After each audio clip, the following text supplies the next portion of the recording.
I never know when this video is really gonna start. If I'm being honest with you, I'm gonna figure it out though. I'm gonna figure it out. Hello? Good evening? Welcome? We can't have you doing that. That's a loud noise that you're making right there. We're gonna need you to not. Here, let me just mute you. There we go.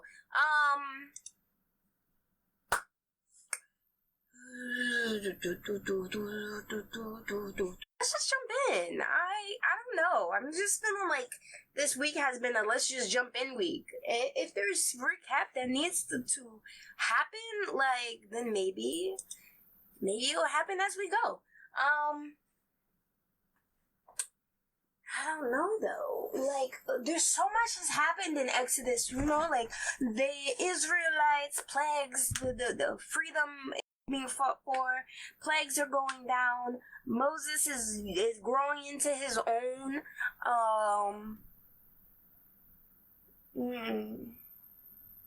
Yeah, I don't know. There's so much happening in Exodus, you know, like so much happening. I feel like there's always so much happening. It's always very dense. But, you know, it's cool to see God really go hard for his people. Like, really go hard to set his people free. So, we are gonna read Exodus 16 to 18, and then Psalms 22. There was the overview devotional video that's basically just about part 1. There's a breeze. There's a draft coming in. There's an yes, the overview video. I attached it to the links. I had all of the links are where they usually are in the description of this video. And then we're just gonna jump into reading. So today, we'll start off with the devotional, and it says, today you are scheduled to complete the first half of the Exodus book. And the first half of Exodus is basically just that. It's getting them out of Israel, and then the second half is their journey trying to get to their destination of milk and honey. Spoiler alert, they don't make it. But you know, we'll read that. And we'll read exactly why they don't make it later.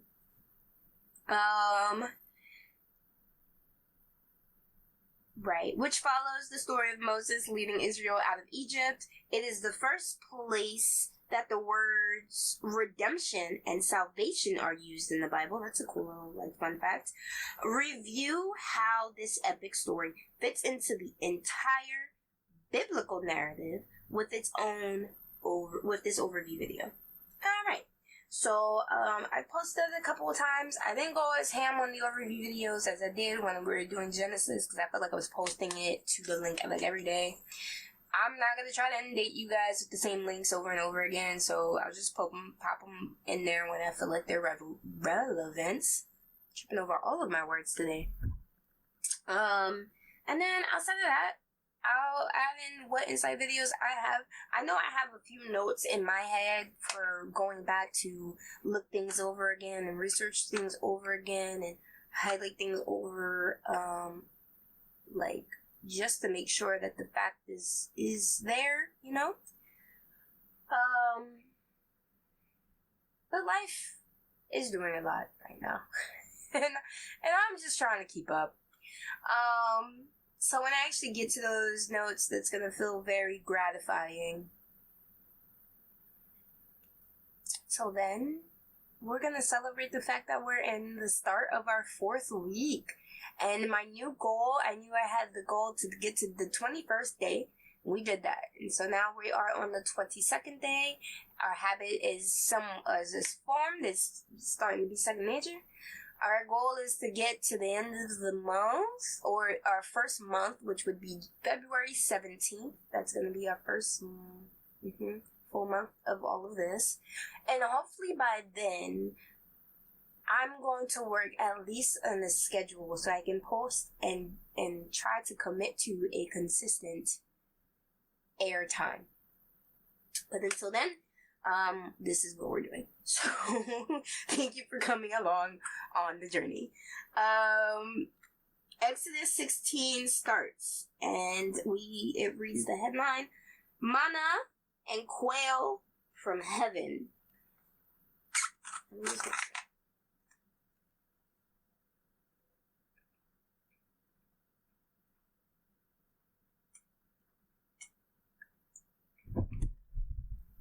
Okay.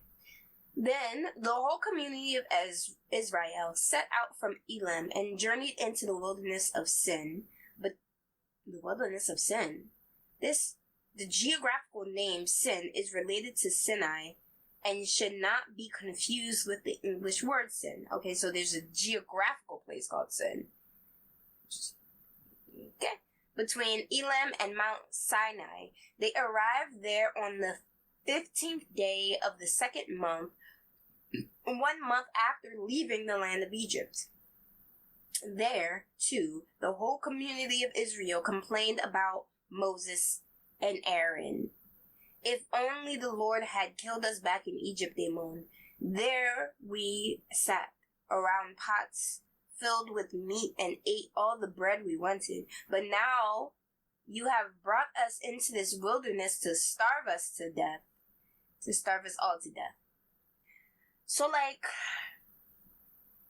this is a crowd of 600,000 people plus, right? I understand that the descent is very, like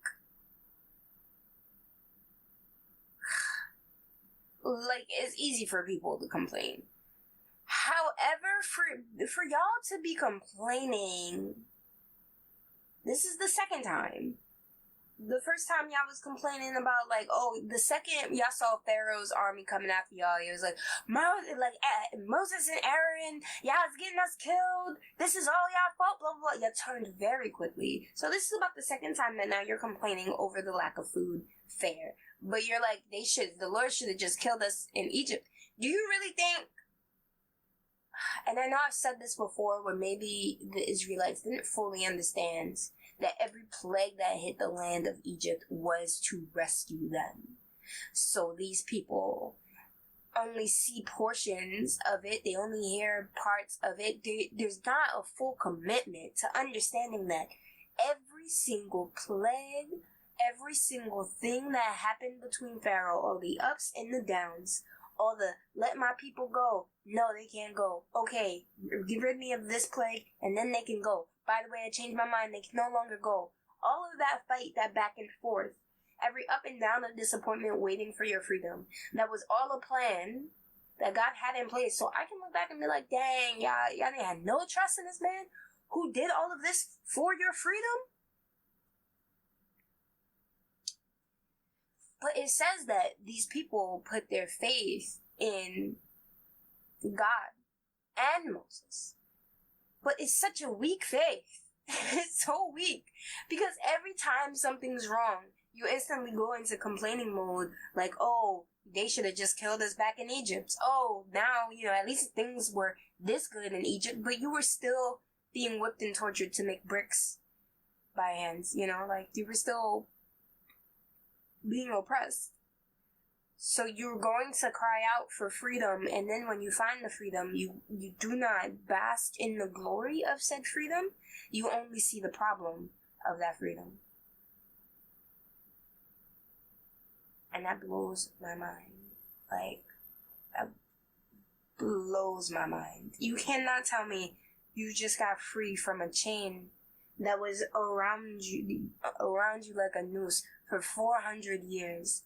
And you don't even have, like, a couple days worth of faith, like a couple of months worth of faith stored up in you to know that this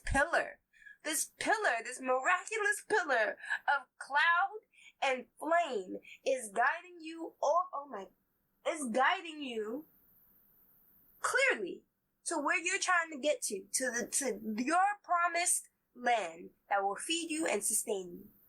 You're draped in all of the gold, you're draped in the finery, got the gold and silver from the Egyptians. You're previous oppressors. Your carts are stacked full of reparations, and you're on your way, and you cannot. You're supplied with livestock. I feel like I'm harping on this a lot, but you're supplied with the livestock that you had when you were in Egypt. So there's lamb, there's goats, there's all that livestock traveling on this road with you. Is your starvation really that bad that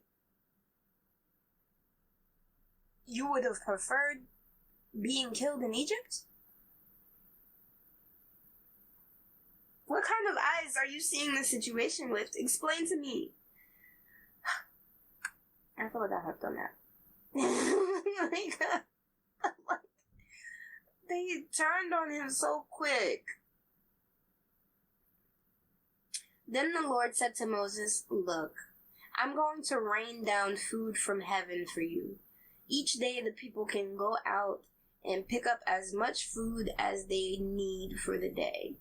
I will test them in this to see whether or not they will follow my instructions. On the 6th day, they will gather food, and when they prepare it, there will be twice as much as usual." So Moses and Aaron said to the people of Israel, "By evening you will realize it was the Lord who brought you out of the land of Egypt. In the morning you will see the glory of the Lord, because he has heard your complaints, which are against him, not against us."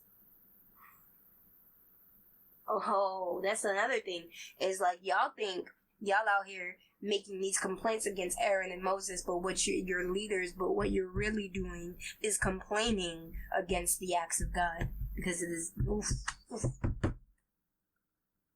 Nah. Like, y'all think y'all complaining, y'all found these complaints against us?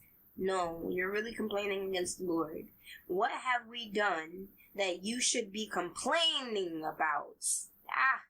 Yes. Then Moses added, "The Lord will give you the meat to eat in the evening and the bread to satisfy you in the morning, for he has heard all your complaints against him. What have we done? Yes, your complaints are against the Lord, not against us."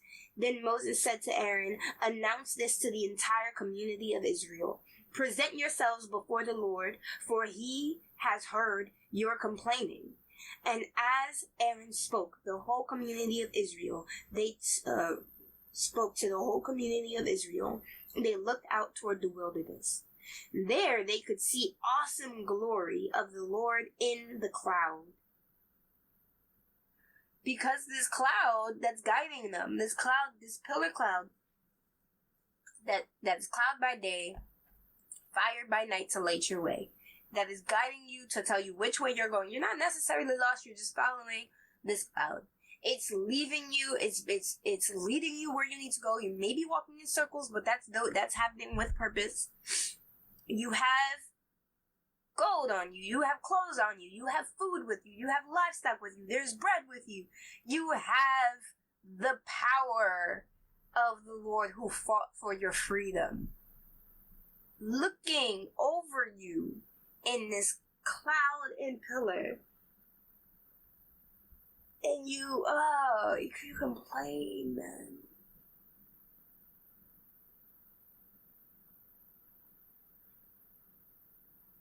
Oh, man. Okay.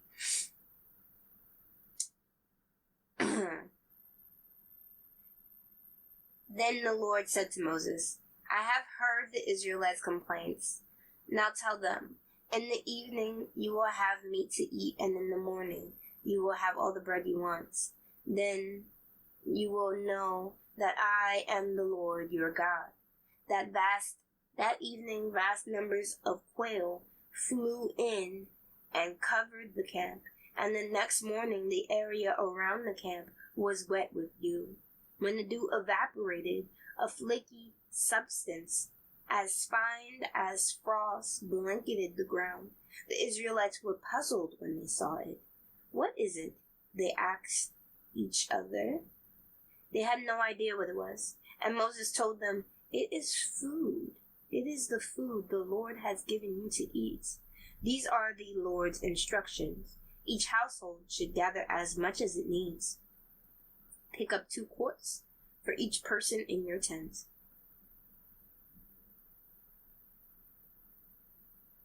So the people of Israel did as they were told.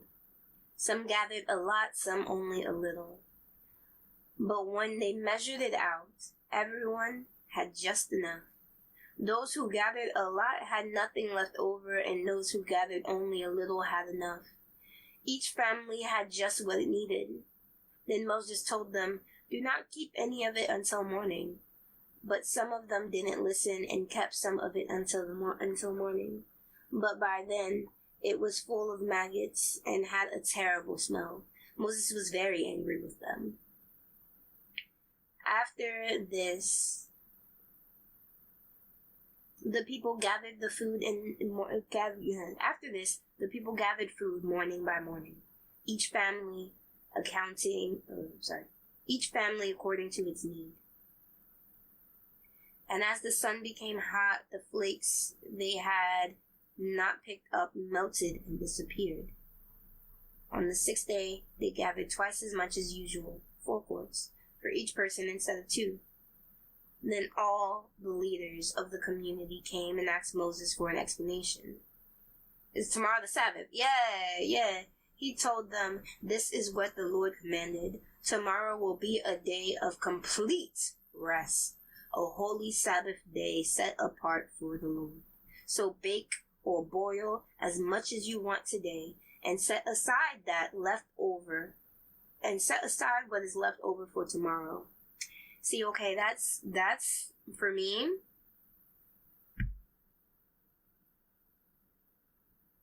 Truly important, because one of my goals when reading, I have a lot of goals when reading. I have a few goals. I want to learn more about the, it doesn't matter, I don't need to list them out now, but one of my goals was trying to figure out how to manage to incorporate a Sabbath day into my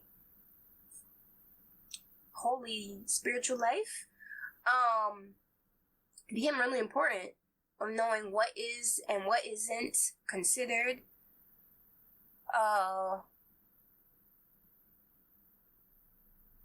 good practice. So there's a lot of murky videos on the webs that just wasn't giving me enough answers and knowing how to do Sabbath properly. I like the fact that it's saying here, get all of the food that you need on the 6th day. You'll get twice as much, because you're not going to go out tomorrow to gather. Going out tomorrow to gather the food you need for your Sabbath day is against Sabbath rule. That's what that reads to me. Like, so he doesn't want you cooking. He's like, cook, do all the cooking, do all the boiling, do all of it now. And make sure that you can rest tomorrow on the 7th day. So I, for one, find cooking's my profession. It's also one of the things that I like to do just to kind of like relax. But I would put that, after reading this rule in the wilderness, like I'd put that, okay, no cooking, because that technically is work in order to try to sustain yourself. So prepare everything on the 6th day and have your leftovers on day 7. Hello, Amanda. Hi.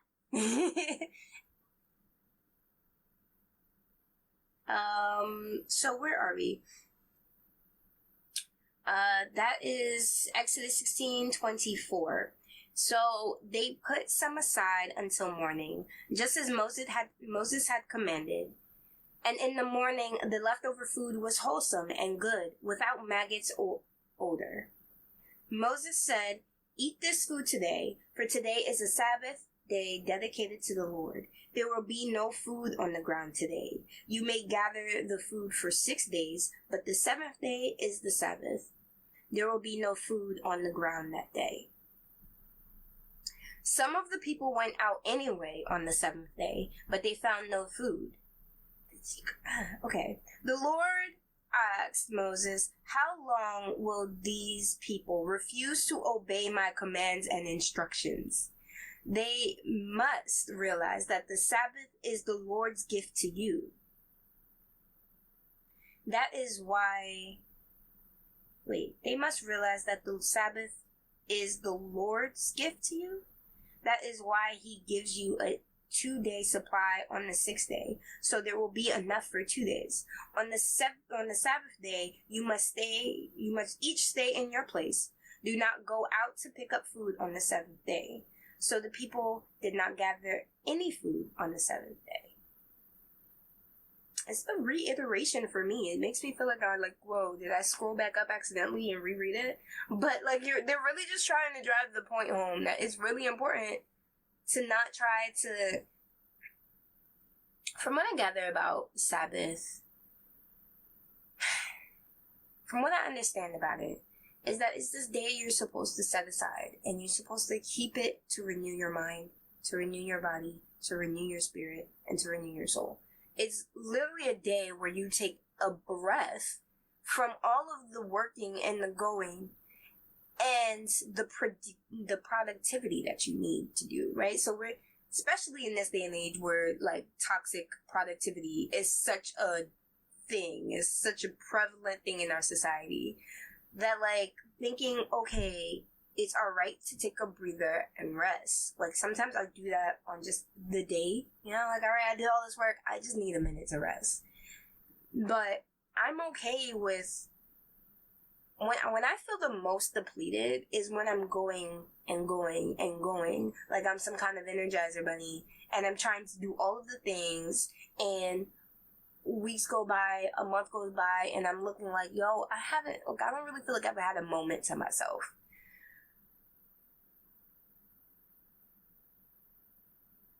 I'm supposed to know, as a child of God in my faith, that if I take this day to myself, every opportunity that is mine will be there the next day.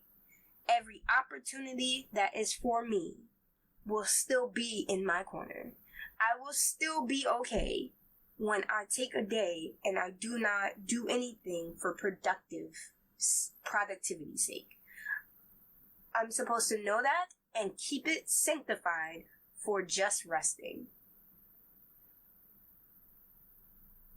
This is so hard to do. I don't know why the rest is so hard to acquire. Why is the rest so hard to protect without feeling lazy or guilty or why?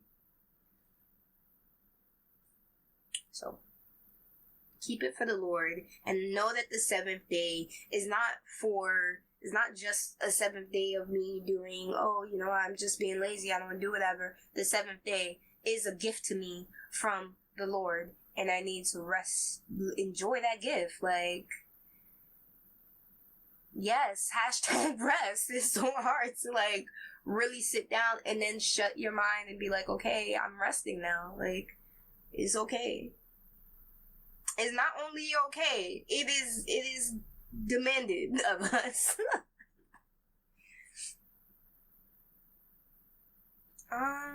Okay.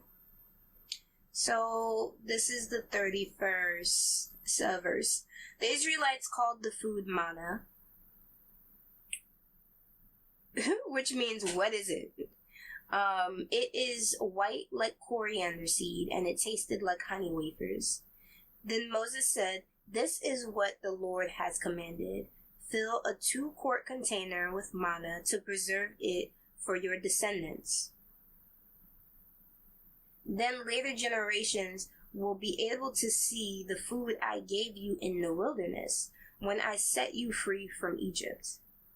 Moses said to Aaron, "Get a jar and fill it with 2 quarts of manna, and then put it in a sacred place before the Lord to preserve it for all future generations." Aaron did just as the Lord had commanded Moses. He eventually placed it in the Ark of the Covenant in front of the stone tablets inscribed with the terms of the covenant. So the people of Israel ate manna for 40 years until they arrived at the land where they would settle. They ate manna until they came to the border of the land of Canaan. That's interesting. So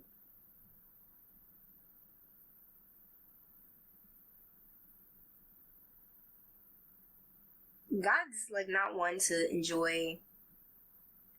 Well, he tells us not to make idols and not to like try to just recreate his face and images of him and things like that.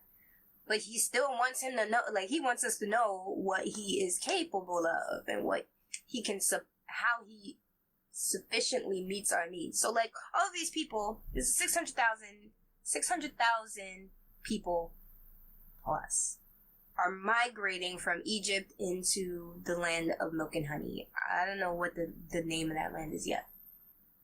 They're migrating over and they're complaining about almost everything. He's like, all right, I hear your complaints. You're hungry, so I will make food rain from the sky. Like,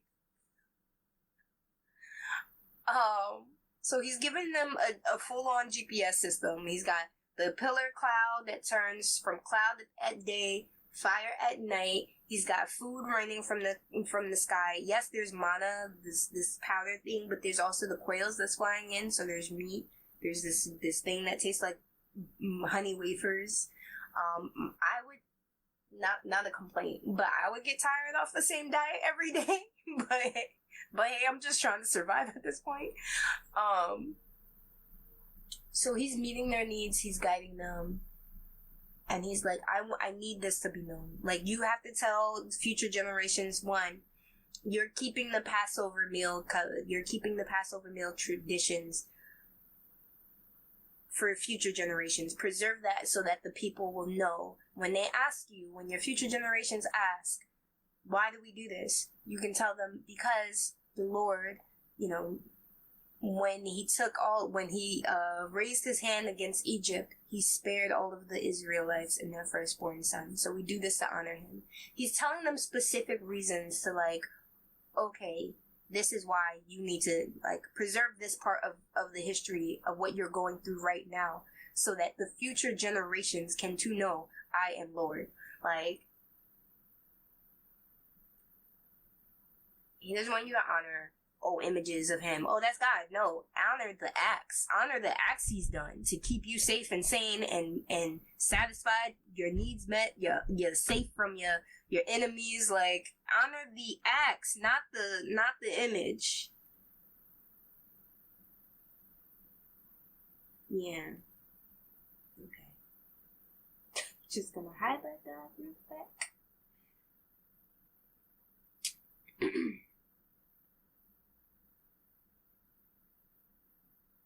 I wonder where the Ark of the Covenant is.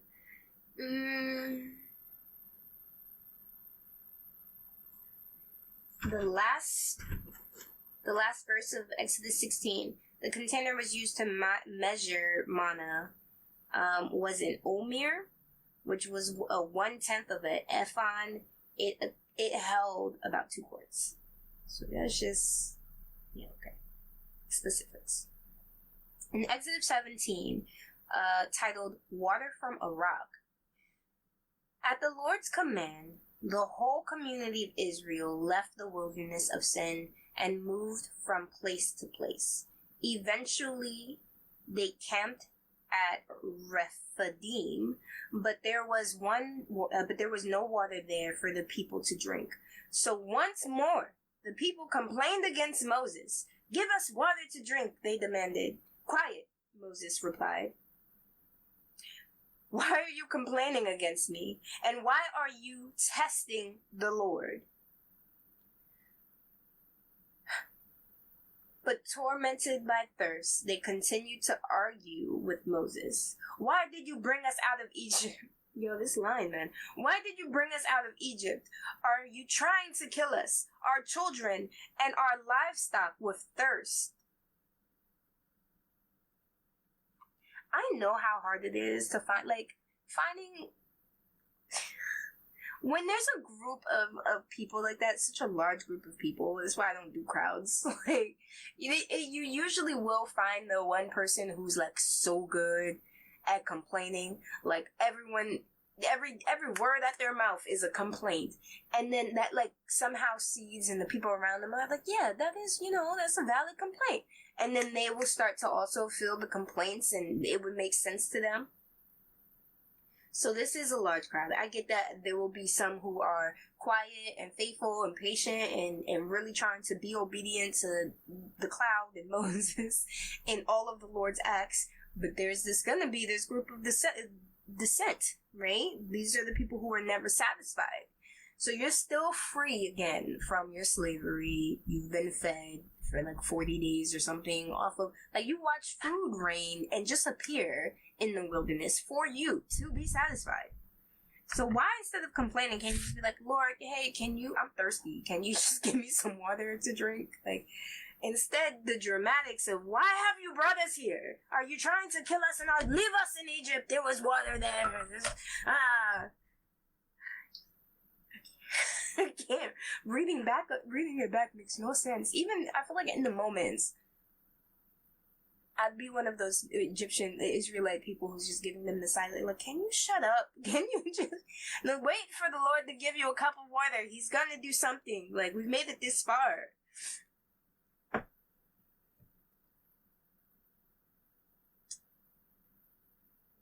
Then Moses cried out to the Lord, what should I do with these people? They are ready to stone me. Wow, okay. The Lord said to Moses, walk out in front of the people.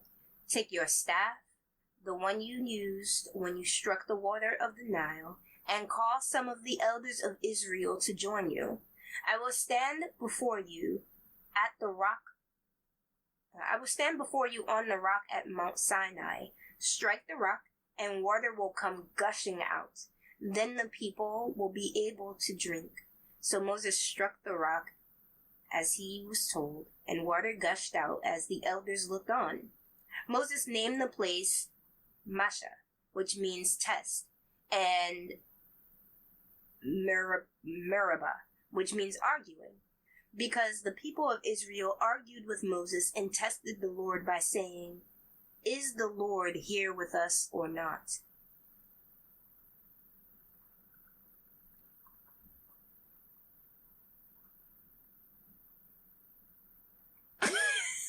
Yes, I'm thirsty, saying all of the argument, This is true. I never had extreme, like, I can't really say I've ever really been dehydrated or, like, experienced extreme thirst. I don't know what kind of complaints would run you up the wall like that, but I can't imagine me being before, like, right, let me paint the scene. I see the figure of God in this cloud. At least this is how it's written. I see the figure of God in this cloud, guiding me through the wilderness. This is after I've survived, me, my livestock, and all of my people have survived 10 plagues that came across Israel, have walked through a parted sea, right? Because they've walked through the Red Sea at this point.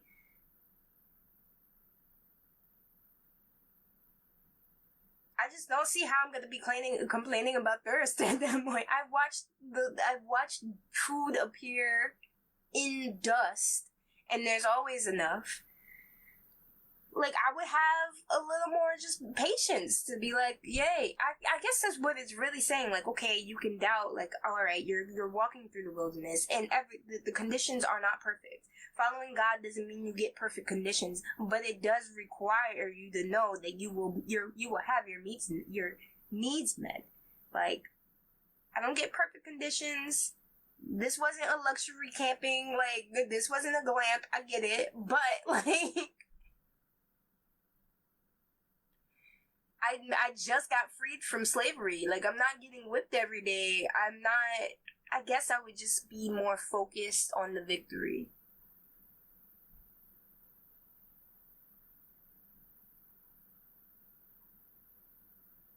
Yeah.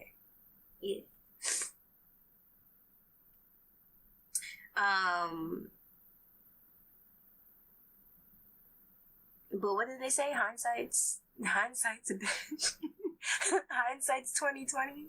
So I'm trying to see it in there. I'm trying to see it through their eyes, but I don't know. It seems like a lot of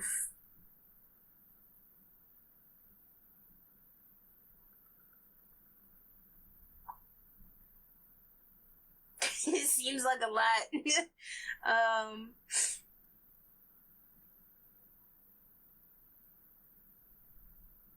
Where are we? So he names this rock, he names it Test and Arguing because the people of Israel argued with Moses and tested the Lord by saying, is the Lord here with us or not? And that is just, that's astonishing to me that you've witnessed.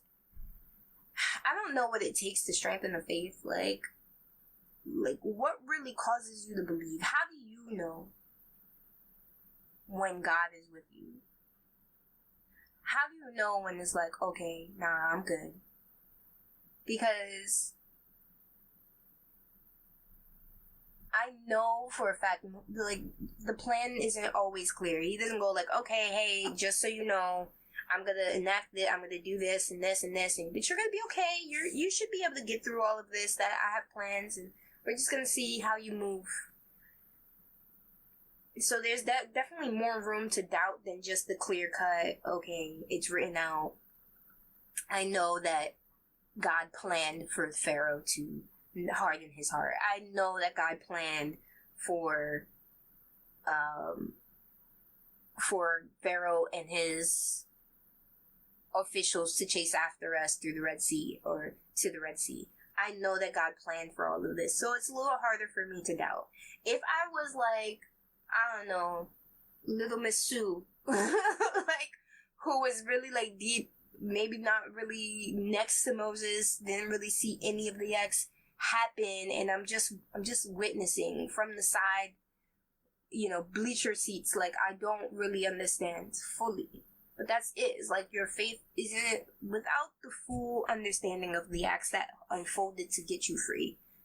I still gotta be like, okay, I've been free from something, so I still, while I don't know everything that went down to free me, I see the freedom. So I rejoice in that when things are going wrong.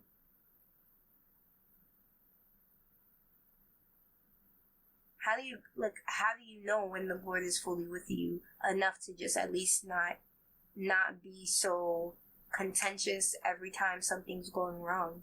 It's like the snap to be quickly like, oh, something's going wrong, the Lord's not with us. But even when something's going wrong, you're being guided by the Almighty. Like,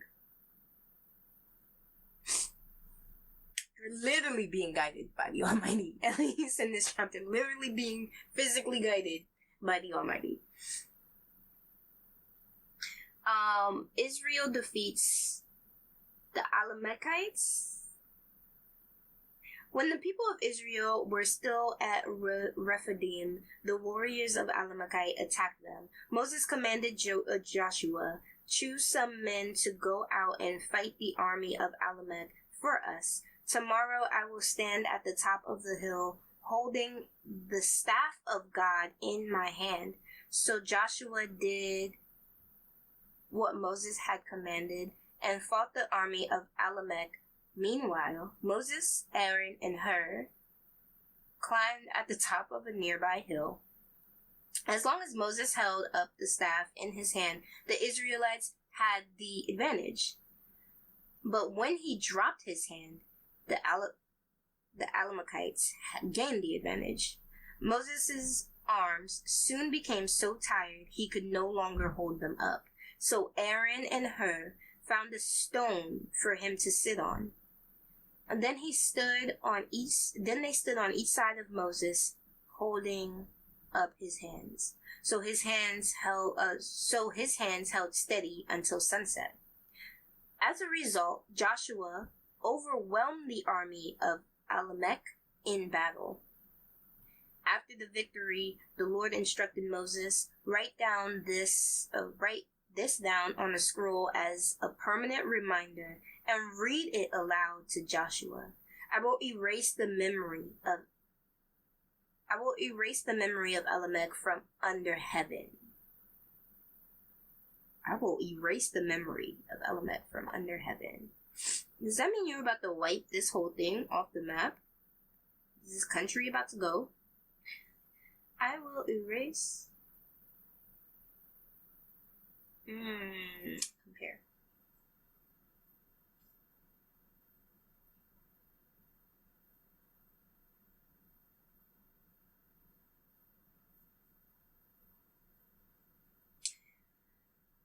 This is the New American Standard Bible. And then the Lord said to Moses, "Write this in a book as a memorial and recite it to Joshua, that I will utterly wipe out the memory of Elimelech from under heaven." So this whole nation territory gets conquered, defeated in battle, and then erased.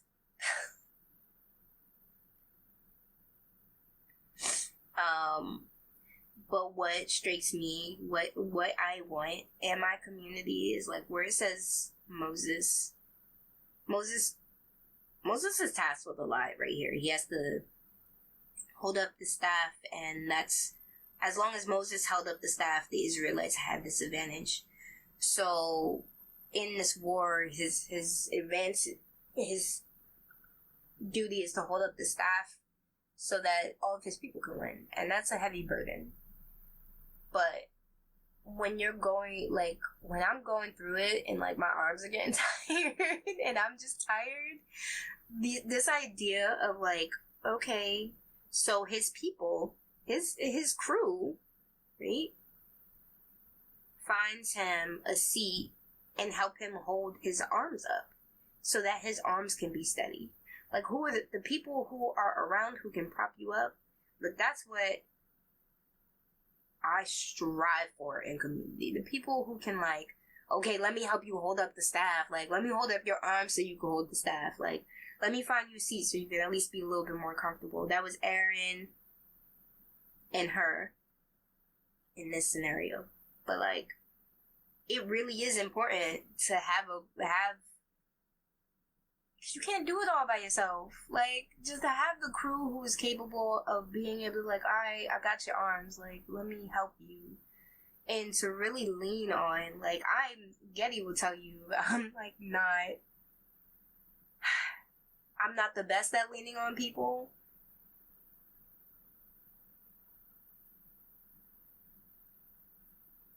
But I know I can't do it by myself. So, like, my faith has kept me propped up. But even when it comes to the point of, like, guys, that I can't do this anymore, my people keep me propped up.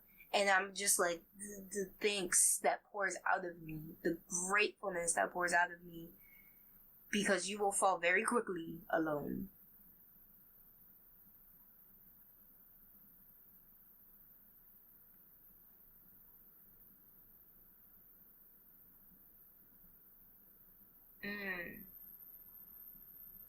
Okay, so they defeat this country, and we enter Exodus 17:14. No, we enter Exodus 17:15. Moses built an altar there and named it Yahweh Nissi, which means the Lord is my banner. He said, "They have raised their fist against the Lord's throne, so now the Lord will be at war with Elimelech generation after generation." I had this theory rolling around that, like, one of the reasons why God does all of the plagues and, like, really hits at Egypt so hard is when all of the people of Israel are migrating, the rumors of how they gain their freedom will keep everyone at bay. Like, just the pure, like, oh, did you hear how God ravaged the land of Egypt and nearly brought it through ruin, like the hailstorm, frog plagues, blisters and boiled, like all of the things brought this country to near ruin, and then had all of their riches transferred onto the Israelite people. I feel like one of the other causes would be to keep anyone as the refugees of Israelites were traveling wouldn't be bothered. So I am surprised that there is one country named, or was a country named Elimelech, who still saw that mass of people and decided to go to war with them. And I guess that's why it's written here that it's called The Lord is my banner, because they raised their fist against the Lord's throne. So now the Lord is at war with them after generation and generation. Like, it was a warning. You just didn't listen to the warning of what happens in Egypt for these people. And now you're going to battle with them? Well, Jethro's visit to Moses. If I remember, Jethro is Moses' father-in-law. He is a priest as well. And he is the father of his wife, He's the father of his wife, Zipporah. And Zipporah is notable because when the Lord, at some point, at the beginning of Exodus, goes to kill Moses at the beginning, after he gives him his mission, and Moses is on his way with Aaron and his family, the Lord comes down to try to kill him. And Zipporah does a impromptu circumcision on her son to save Moses' life. And I feel like she only knew what to do because her father was the priest of this land, the high priest of this land.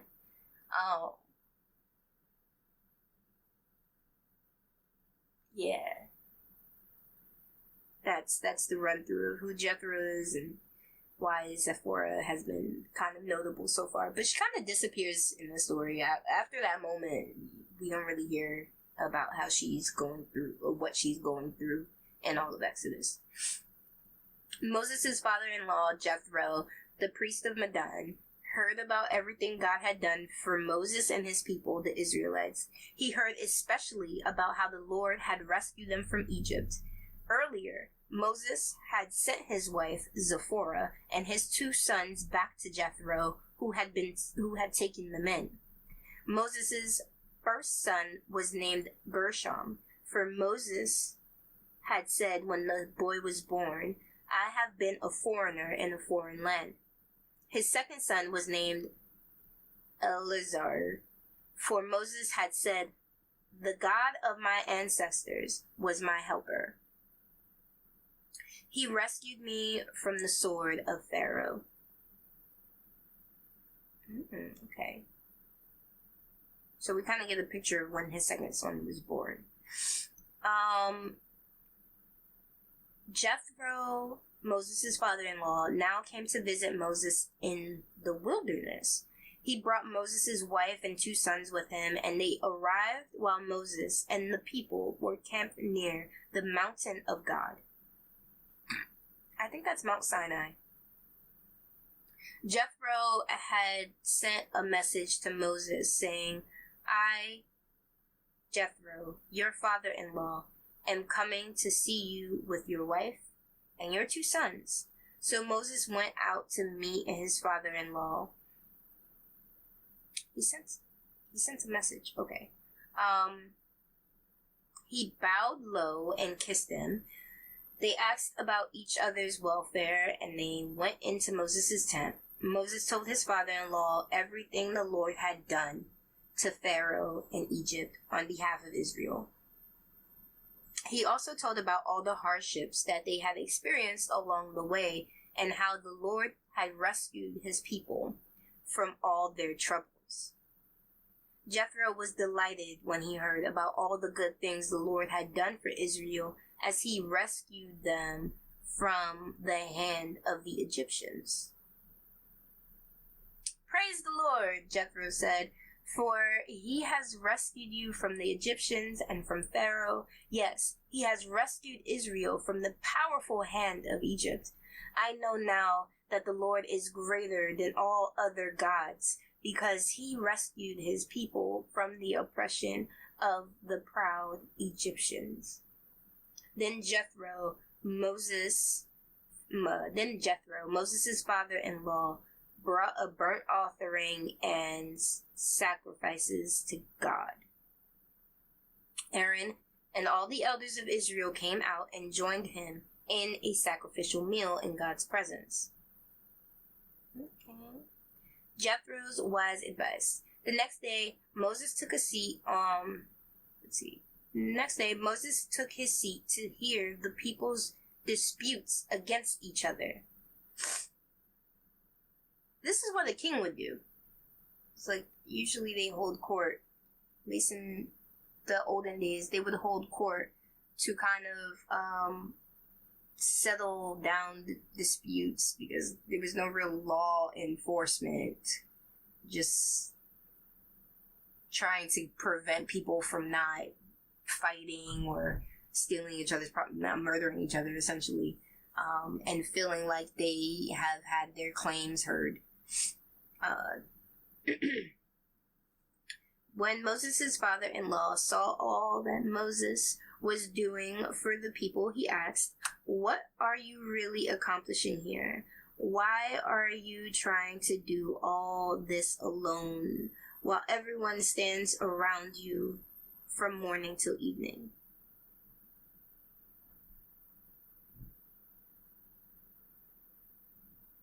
That's a valid question. Like, what are you doing? Why are you trying to do this by yourself? Moses replied, because the people come to me to get a ruling from God. When a dispute arises, they come to me, and I am the one who settles the case between the quarreling parties. I inform the people of God's decree and give them his instructions. "This is not good," Moses' father-in-law exclaimed. "You're going to wear yourself out, and the people too. This job is too heavy a burden for you to handle all by yourself. Now listen to me, and let me give you a word of advice, and may God be with you. You should continue to be the people's representative before God. Bring their disputes to him. Teach them God's decrees and give them his instructions. Show them how to conduct their lives, but select from all the people some capable, honest men who fear God and hate bribes. Appoint them as leaders over groups of 1,150 and 10. Very specific number. Remember that, like, I can't imagine trying to sit there and do this, hear everyone's complaints in a crowd of over 600,000 people. I have to keep reminding myself how large the Israelite squad is during this wilderness journey.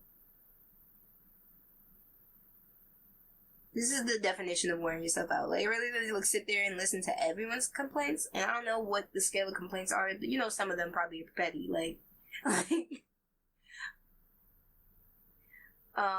So he's like, yeah, get yourself a team so you can manage this problem. Get yourself a squad. And put them in place so that they can help you. They should always be available to solve the people's common disputes, but have them bring the major cases to you. Let the leaders decide the smaller matters themselves. They will help you carry the load, making the task easier for you. If you follow this advice, and if God commands you to do so, then you will be able to endure the pressures, and all these people will go home in peace. Moses listened to his father-in-law's advice and followed his suggestions. He chose capable men from all over Israel and appointed them as leaders over the people. He put them in charge of groups of 1,150 and 10. 1,150 and 10. So 1,160 people?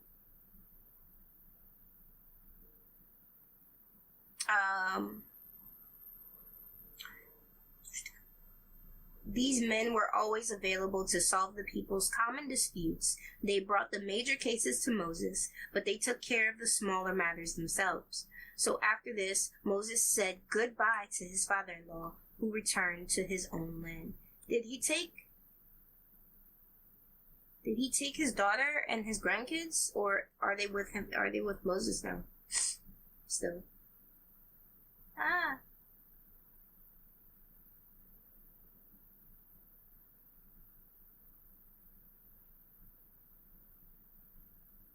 That whole section about his advice just reads as a like, here, don't wear yourself out. Like,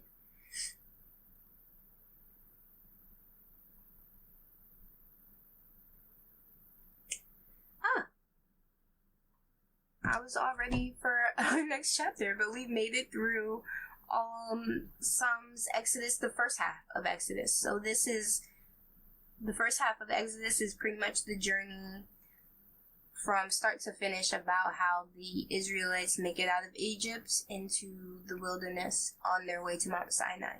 The second half of quote unquote second half of Exodus is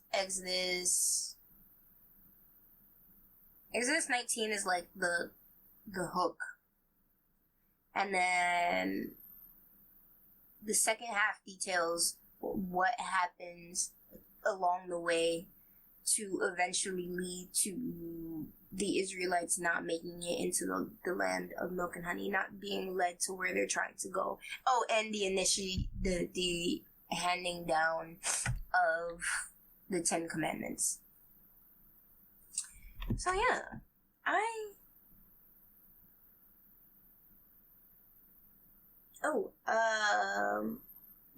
Psalms 22. I added to this video's link a description, a link for a music video made out of Psalms 22. I think it's just such a beautiful song. When I heard it years back, and it pops into my head sometimes. So if y'all want to go take a listen to that after this, feel free. It's in there. We are about to just hop into that reading. Let's see. For the choir director, a psalm of David to be sung to the tune of Doe of the Dawn. My God, my God, my God, why have you abandoned? I'm gonna have to change translations. I have to read this in the King James. It's important. My God, why have you forsaken me? Why art thou for helping me? Hold on, no, that's not it either. Let's see. Maybe what I'm looking for is the New King James. There are so many translations.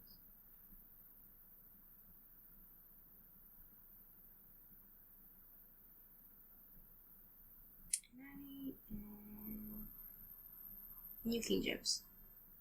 Maybe later. My God, why have you forsaken me? Why are you so far from helping me, and from the words of my groaning? Oh my God, I cry out in daytime, but you do not hear me, and in the night season, and am not silent. But you are holy, enthroned in the praises of Israel. Our fathers trusted in you. They trusted and you delivered them. They cried to you and were delivered.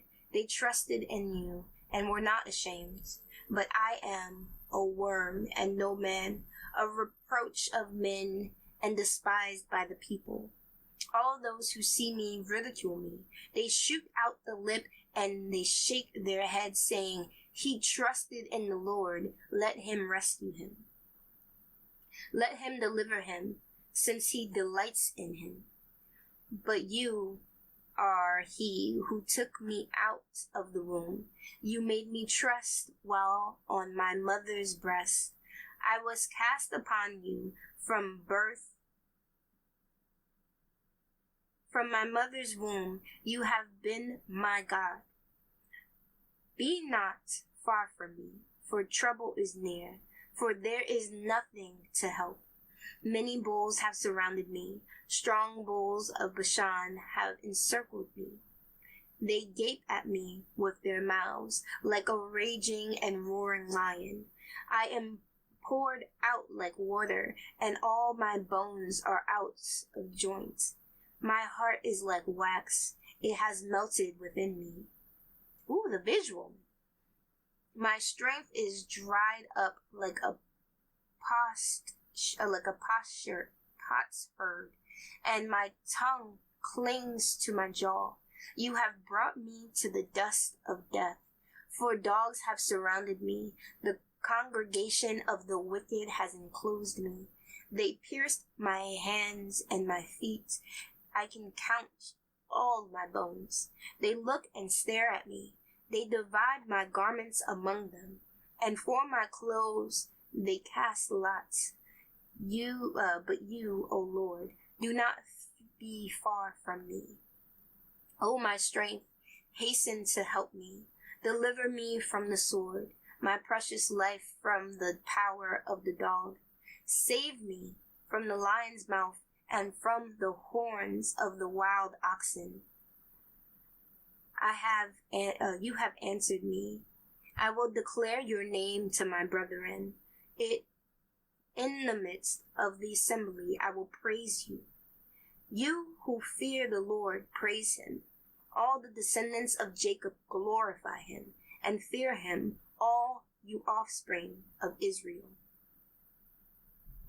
For he is not despised nor abhorred, the affliction of the afflicted, nor has he hidden his face from him. But when he cried to him, he heard. My praise shall be with you in the great assembly.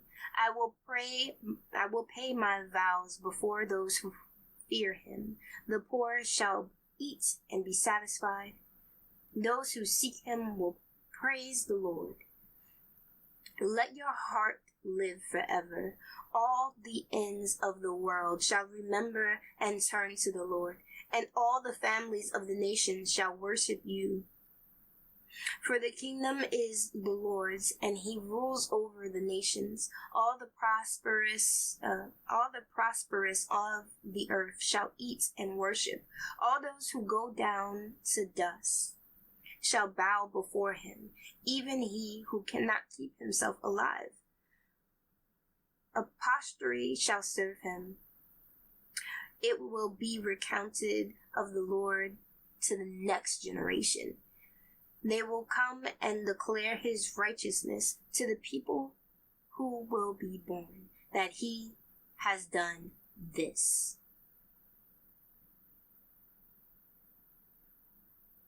Yeah. I keep saying it. I cannot wait to hear, David writes a lot of Psalms, and I just can't wait to hear what he was going through when all of that, artistic energy was flowing through him to write all of these Psalms. But I attached to this link, it's a video by Greg Lafolte or something like that.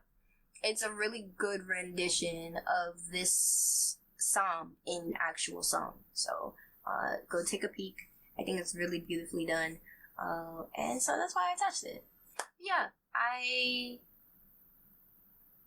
think I have a few takeaways from today's reading that I really want to sit with, and it's just knowing that your community is strong enough to help you stand. That's a really great thing, to be grateful for, and to really search for as you're building your community. Knowing that just cause you're strong in faith, or you're following God, and you're doing what you're doing, and you're in praise, the path to God doesn't just this.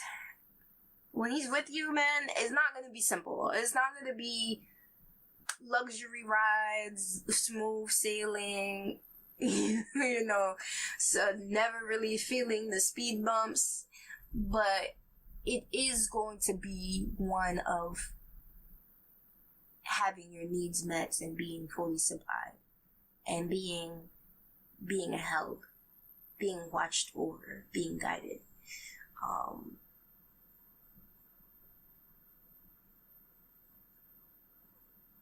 I also wrote a note to myself today, because I have this thing that I've been looking out for, and if I'm being honest, I don't know, I think the moment's passed, there's a good chance I didn't get it, but I wrote myself a note, and I said, well, one, I believe that if an opportunity comes to me, it was fully for me, but I wrote the note as a counter to that, and it's like, if you didn't get the opportunity, how were you unprepared for that opportunity?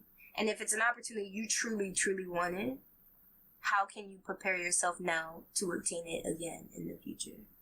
So I ended up writing a list of how I was unprepared, and then I looked at it and I was like, yo, it's an honest reflection of how I feel. Like, yes, it would have been great to get this, and there's still a day, so like, let me cross my fingers, maybe.